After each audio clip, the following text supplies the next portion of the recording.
Welcome to Construction Genius, and today I am going to be interviewing a friend of mine. Actually, he's my oldest son.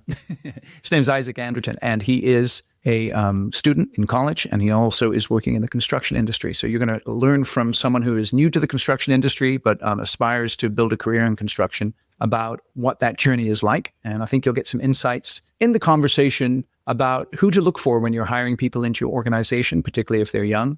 Their background, something about, some of their experiences and what they've learned in the various positions they've been in.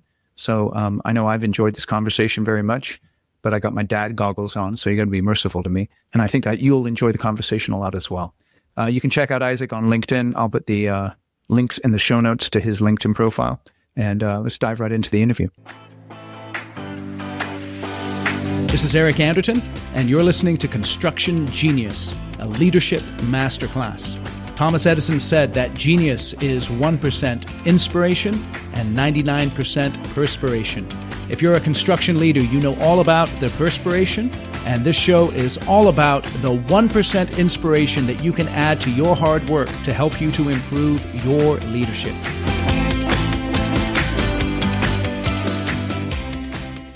Isaac, welcome to Construction Genius. Thank you for having me. It's a pleasure. Sweet. I'm glad. Hey, give the audience a little bit of an introduction to you, if you don't mind, please. Yeah, my name is Isaac Anderton. I'm 19 years old, currently a student at a community college here in Sacramento called American River College. Currently finishing my last year there and going to transfer over to Sac State, which is one of the California state colleges in Sacramento, in the fall of 2025. But I'm an aspiring, you could say, leader in construction, someone who is influence in that area, someone who desires to lead people and to build projects. I think I'm really interested in the building of a project and everything that it takes. So that's pretty foundational, I think. Okay. Why are you interested in building projects? What about that attracts you or intrigues you? I really when I drive by construction projects or any sort, or notice any sort of projects, whether it's construction or not, or something internal, there's always a goal people have in mind, and the process from which you get a problem to then the end solution, or the final, when you cut the ribbon and you get to take part of this thing that you just built, I think is really cool. Seeing the thing go from ground zero all the way to the end, as to where you can partake in this months or years long project, this effort, I think is really interesting. Yeah, it's interesting. I've often reflected on that. And I know I mentioned this in my book, that I believe that desire to build, or that fascination with building, actually comes from God, because the scriptures say that the builder of all things is God. Yeah. And so since we're created in his image, we have that desire to build, whether it's physical structures or some other concept or something like that. So I think it's pretty interesting. Yeah. Where are you working currently?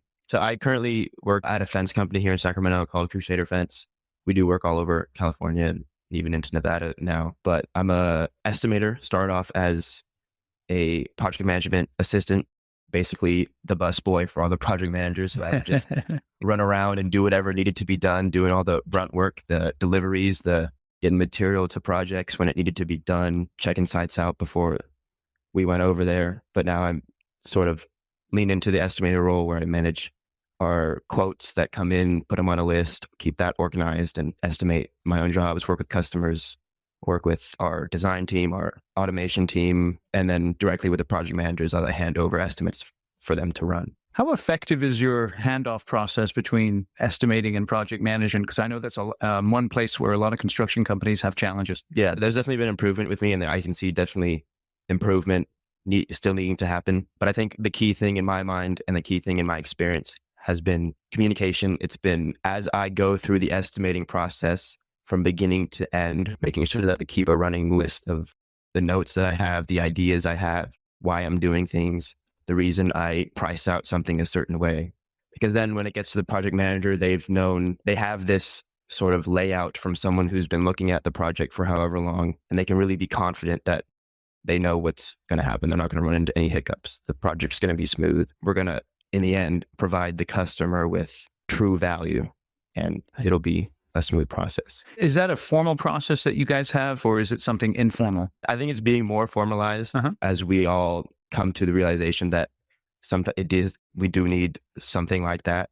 Whereas in the past, it hasn't been as much, but I think that it is definitely important to have that formal process. It's definitely important to have these checks and balances where you can keep people accountable.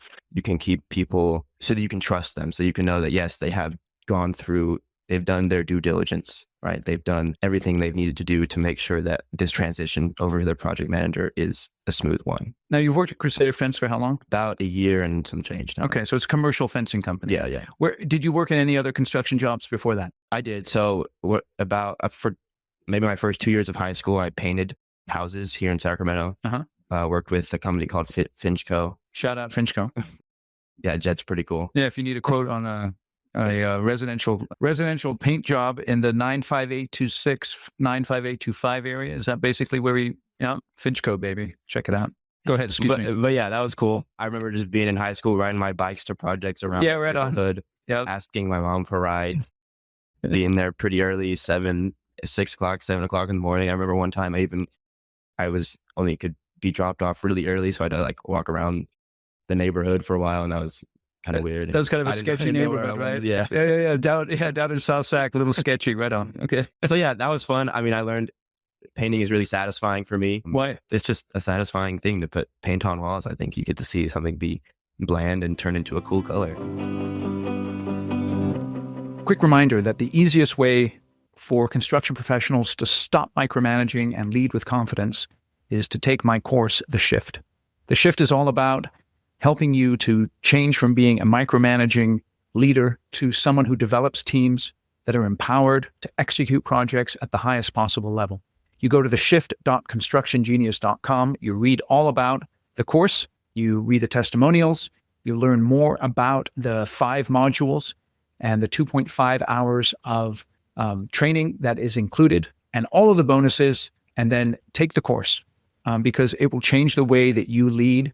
And if you can change the way that you lead, it will have a tremendous positive impact on you and on your organization, on your clients, and on your entire life. So go to theshift.constructiongenius.com and get started taking that course today. All right, let's go back to the interview. Did you learn the whole process from the prep to the... Yeah, from the prep, I did a lot of prep, did a lot of taping windows, taping floors, taping concrete. Did you do the scraping and all that kind of stuff? Scraping, priming, getting up on the ladder in the eaves. Were you scared of getting up on ladders? Not really. Really? We didn't do many 2-story buildings, or I didn't many 2-story buildings, but yeah, I'd go like the day before. So we'd start a project on Monday, and on Fridays I would go and pressure wash the house. So that was a nice day because it's usually kind of short, and in the summers it was nice because you get all nice and wet and so it's hot here in Sacramento. Yeah. Right on. So yeah, you did that for 2 summers. One summer.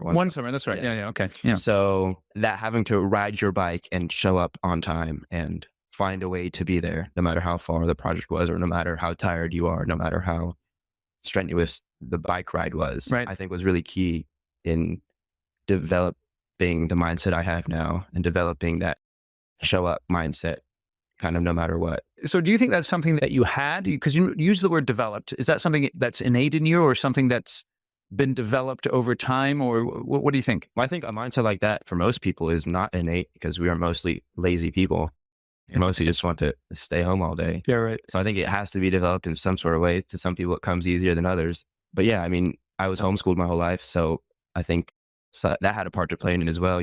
Having to get up in the morning and be responsible for your own schooling, not having anyone to necessarily keep you in check like you would have at regular public school with all your teachers and principal or whatever. But I mean, I'd had my mom to keep me in check, but that's about it.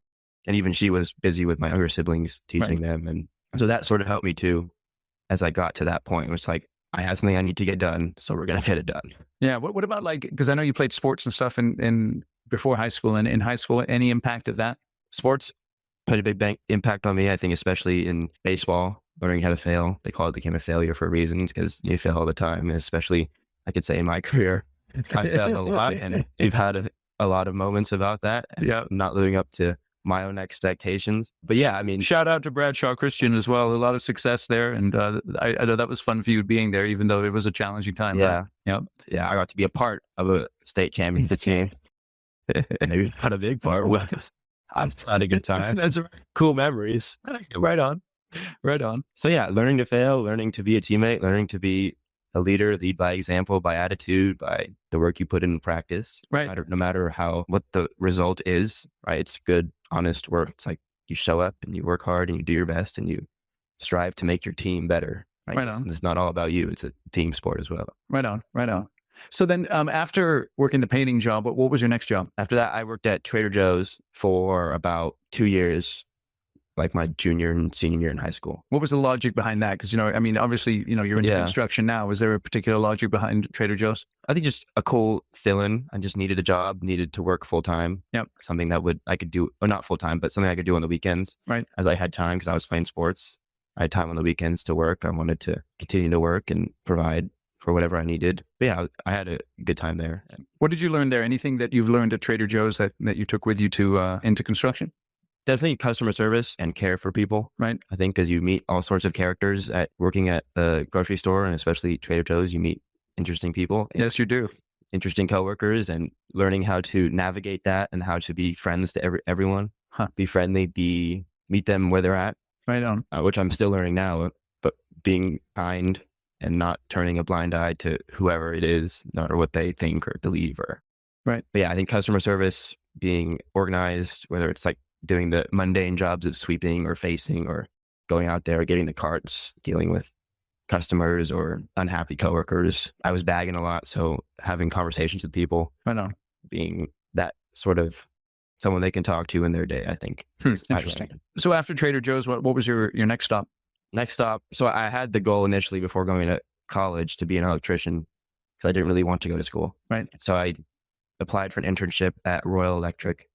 Tell us a little bit about Royal. What kind of electrical company is that? One of the biggest electrical companies in Sacramento, I think. Yeah. They do sort of commercial projects. Yep. They do a lot of airports and apartment buildings, complexes. I mean, those are the projects I worked on as I was there. But I was an intern for a summer, worked in the prefab shop.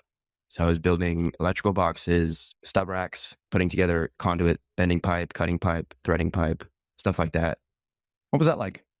It was cool. I think I had a good experience. Again, working with a team.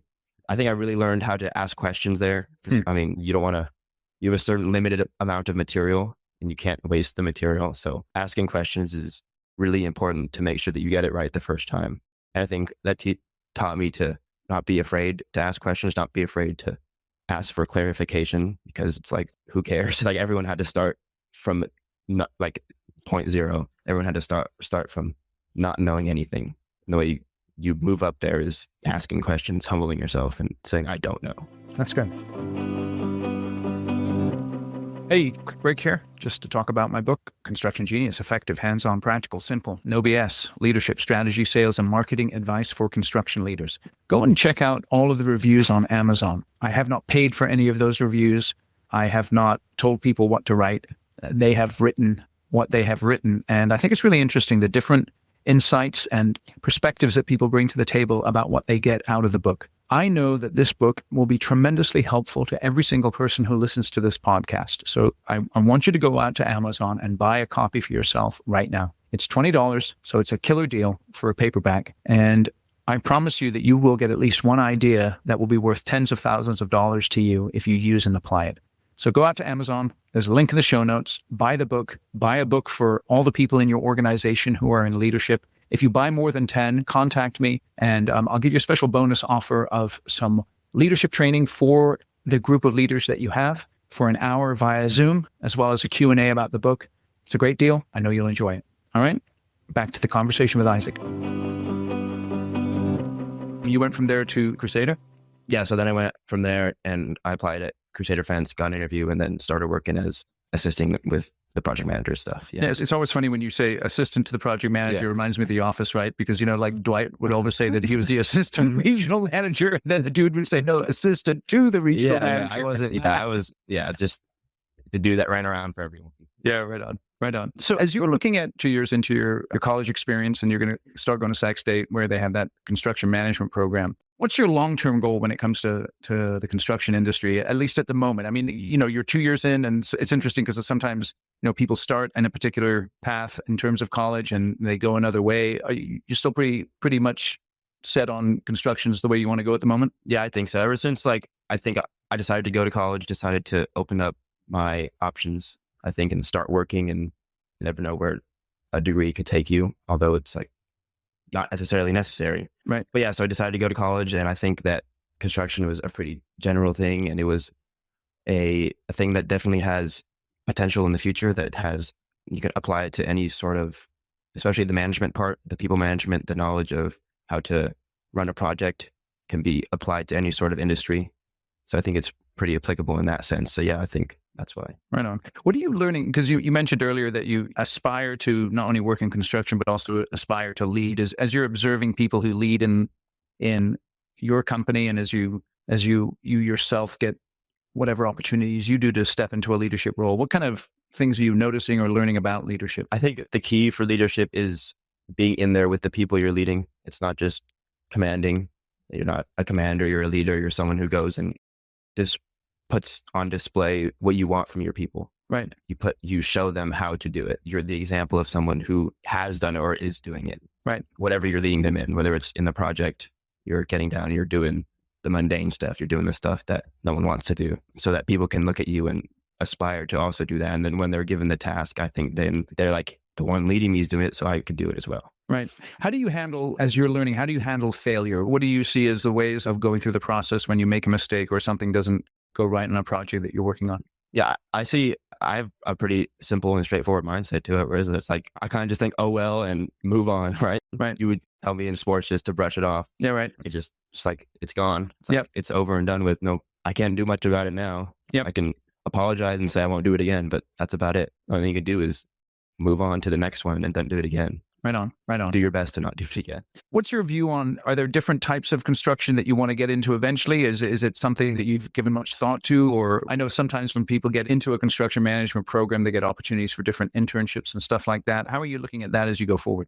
Yeah, nothing really has stood out to me so far. I mean, I find interest in most things. Of course, I don't know much about most of the industries in construction. So I think a general knowledge is what I desire now, whereas I want to learn as much as I can about a lot of things, just so I can provide that value to people. So no specific industry has necessarily stuck out, I don't think. Okay. So just as we're wrapping up here, and I'm hoping this will be like the first of a series, we're going to check in with you here every year or so just to see how you're doing. Yeah. As you're driving around Sacramento, what's your favorite place to stop for lunch? Probably Chipotle. Chipotle? But there's just... What's your go-to at Chipotle? Probably a burrito, but yeah, a burrito. Okay. But there's this other place, Bradshaw Sandwich Shop. Ooh. It's a new one. It's on Bradshaw Road. They're going to expand soon. But oh, they are? I think his name is Omar. Omar. He just started it. And he's my homie. So. Bradshaw, yeah. So Bradshaw Sandwich Shop, shout out to them. If you're in Sacramento, it's Bradshaw near the 50, right? Yeah, just a few streets off the 50. I'm not sure what the other street is. Yeah, but. I can certify that the Bradshaw Sandwich Shop is legit. Yeah. So that's cool. Yeah. All right, Isaac. Well, I appreciate you joining us, and thanks for your insights. And we'll check in with you here hopefully another year or so. Thank you. Awesome. Thanks a lot. All right. Hey, thank you for listening today. I hope you enjoyed my interview with Isaac. And again, we'll have him back on here in a little bit, just to get an update on where his career and his schooling is going. I think it'll be kind of interesting to trace that over the next few years, and you'll be able to follow along with him. And feel free to connect with him on LinkedIn. Link is in the show notes where you can go and connect with him. Let me know what you think about this episode. I thought it was kind of cool. Tell me if you liked it, and give me some feedback. Really appreciate it, and I'll catch you on the next episode. Thank you for listening to this episode of Construction Genius. Hope you found that 1% of inspiration to help you in the next few days. If you like the show, please give us a 5-star review on iTunes, share it with other construction leaders who you think would benefit, and always remember that the show is brought to you by Kick-Ass Meetings. I've been working with construction leaders since 2004, teaching them how to run extremely effective problem-solving meetings that gets their people collaborating, taps into their creativity. And to get yourself a free copy of the Kick-Ass Meeting Report, go to www.ericanderton.com/kickassmeetings. Grab yourself that free report, read it, use it in your business. You'll find it extremely useful. And thanks again for listening.